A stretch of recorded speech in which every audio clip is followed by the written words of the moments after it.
everyone, welcome back to Swindon Station.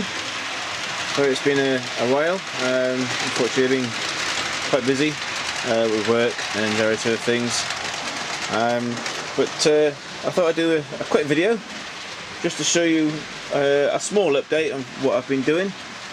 So as you can see in front of you, managed to attain a new livery, or older livery I should say. This was basically an item that was on eBay, and you can see there it's got the old livery, First Great Western. And the good thing with this is that I've been looking for these carriages. So yeah, sorry about that, I was saying. So these carriages I managed to get in a sequence. So we've got the B carriage there, all in quite good detail, no marks or anything that I can see. And obviously we've got the C carriage, again all in very good condition. D,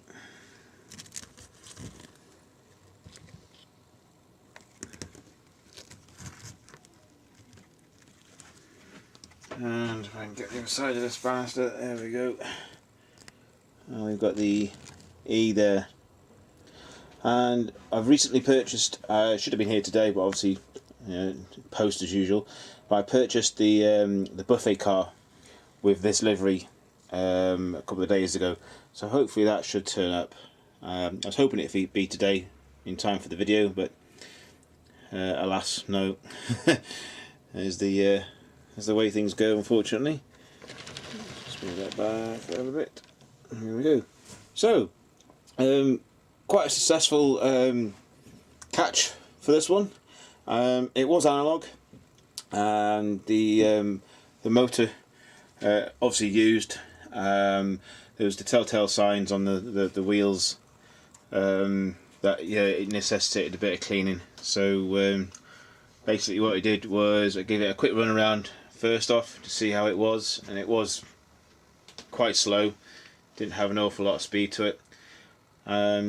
So I then decided to take the engine compartment apart, took the canopy off, and took all the bogies out, took the main motor gear, everything out, stripped it all down, and basically removed any of the old grease, any of the old bits of dirt, fluff and everything else that I've accumulated over the years.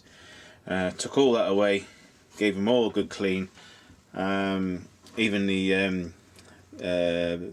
motor brushes as well, in the magnet housing, cleaned all those up, had a look at the carbon brushes.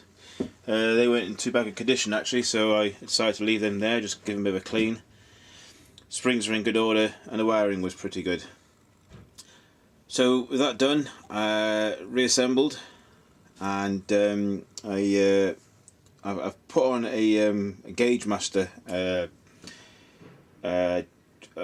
decoder for now. It's not really the sort of things I use. Hence this thing, when I turn it on, it seems to only have one speed, but it does go quite fast, which is a blessing really. At some point I'll change it over to the Hornby Sapphire one, just so I can sort of control it far better. And but like I say, it's a good runner. Yeah, it's really good, and I'm well pleased with it. So it's my third, I should say, edition for my layout. Obviously we've got the that one there, the 153 class. Sorry, there we go, the 153 class. And we've got the other Hornby 43, this is the one that I had repainted at the beginning of the year, and that's obviously DCC'd. It has the Black Cat technology light chipboard on the front. When I get round to it, I'll put another decoder into the rear, and put a light on that as well, and then hopefully it'll be properly lit sort of thing. In the future I might do the carriages. Time will tell. I'm not in an overly rush to get those sorted. So not an awful lot of sort of layout progress. I've done a little bit of tweaking, but essentially, as you can probably see, I've also done a fair bit of cleaning up. Let's see if I can get this thing to work. So I'm here using a handheld mini camcorder at the moment, so I'm hoping the jerkiness of all my previous videos is starting to go away now. So we still have the 2 lines, or the 3 lines should I say, coming through, and obviously I've just tweaked this ever so slightly so I have access onto the service line that I've put in from my Virgin train, because that's my tester, and obviously the line that still goes to the back end of there and follows all the way down over to the other side. So what I've essentially done is I've cleaned up all this area. I've gone through all the tools and everything out, tried to put them in one place and got rid of a lot of junk that I had. It's amazing how much crap you can actually accumulate. In essence, really, to start getting this laid out, I think I mentioned to you a while ago, I was thinking about either having it as a sort of fiddle yard, or if I had the time and the knowledge sort of thing, to try and update it to today's use, which is the electrification training area that they have at Swindon. I'm going to leave that for now, just purely because of trying to get the right components. There's not an awful lot of detail of the site itself. It's unless you go on a train and actually go past it, it's very difficult to capture what's on there. So I'm going to leave this as a fiddle yard for now for my stock. Leaving this as a fiddle yard. I'll update it in the future, see how it goes. Obviously I'm just trying to work out how much track I can get in, where do I start tying it off onto the points, etc, etc. That corner I suspect will probably get moved out to behind that toolbox for that curvature, just so I can get the just the points to start coming in, and maybe have a 1 or 2 single curve into this area, this general area. Yeah, it's a work in progress.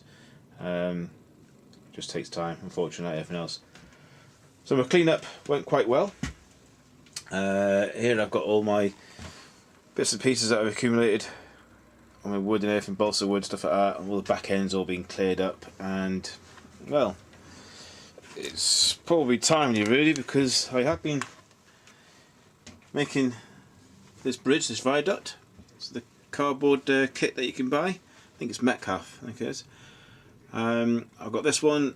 The other one is over there at the moment. It's buried within all those tools and stuff. Obviously that area is designated my tool area for now, so I can get some more boxes. But what I've essentially done, so if you can see over the top there, is there's some track, and what appears to be a start of a helix. I've had a lot of problems with this one, not so much in creating the actual helix. That was relatively easy. It's unfortunately my space constraints have given me a bit of hassle. So what I've essentially done is, as you can see from this side, so the trains will come back out, there's a crossover there, there's a crossover for the platform 1 line that will merge into platform 2, sorry, into line 2, which is I think it's the through line at Swindon. Yeah. So I've got that merged into there, and that'll in essence go around the back. And I've also taken one off here as well. So from this line, which can feed either platform 1 or platform 3, this actually comes down, and I can decide then to put it onto the higher loop, or have it as the normal ground run loop going all the way around, as you've seen. So what we've done is, let's get this to, is put that through there. It's a very tight gap, but they do go, and it doesn't cause any damage, which is good. I've started to make start the incline quite far back here, just to sort of get the momentum going. The problem I found, I appreciate there's a lot of stuff in the way, it's unfortunately been sort of tidying up, so you probably can't see an awful lot of it, but just move a few things and see if that sort of clears things up a little bit for you. So essentially, we had this helix coming up through here and around and going over these two lines, and there was a bit of work to try and get the 3 inches height that I wanted to come over these two lines, and then follow it around, which essentially will come up again and go even higher. The problem I have with that is, obviously, so if it had gone any higher, it would have hit basically our ventilation tubing and caused no issues, and just there's not enough room. So what we decided is to do essentially a half helix, and this will then get added onto here, and it'll come across, and it continues to increase in height, so that I have the height that I need to get the viaduct built into the scene. Now the viaduct is, I think it's 5 inches. Let me let's just do a check on this. Yeah, there we go. So it's just over, it's about 5.25 inches height, and at present the top of this is just gone over 4, so I need another 1.25 inches, say, to raise. So that'll probably be down there. And that's I think it'd be adequate enough. I don't think I really need to go any higher than that. I think it'd be pushing it, to be perfectly honest, but you never know. So as you can see, I've temporarily bolted it in place. It is on the trapdoor, and it does move while I open the door, which is good. And I've left a little gap, as you can see, so it's not too much of an issue. These will get tidied up after a while. I'll get some cork and everything down. Pretty much what I've done up here, as you can see on here, I've made these rails as close as possible, with a little bit of angle to them as they meet. I'll probably end up doing exactly the same for that area. But that is the start of my second layer. What's going to happen? Basically, obviously it'll continue straight down there. It'll go through there. I may put a suspension bridge type system over there, because it's a dead area really, so it's not an awful lot I could do at the backdrop. So I'll make a suspension bridge system out of that. Make it as a highlight, and obviously with that 5-inch drop, I'm probably going to have to run that line all the way along the back, so as close to those 2 bits of wood that you can see in there in a moment. I'll probably run it as close to them as I can, bring it back along here, through there,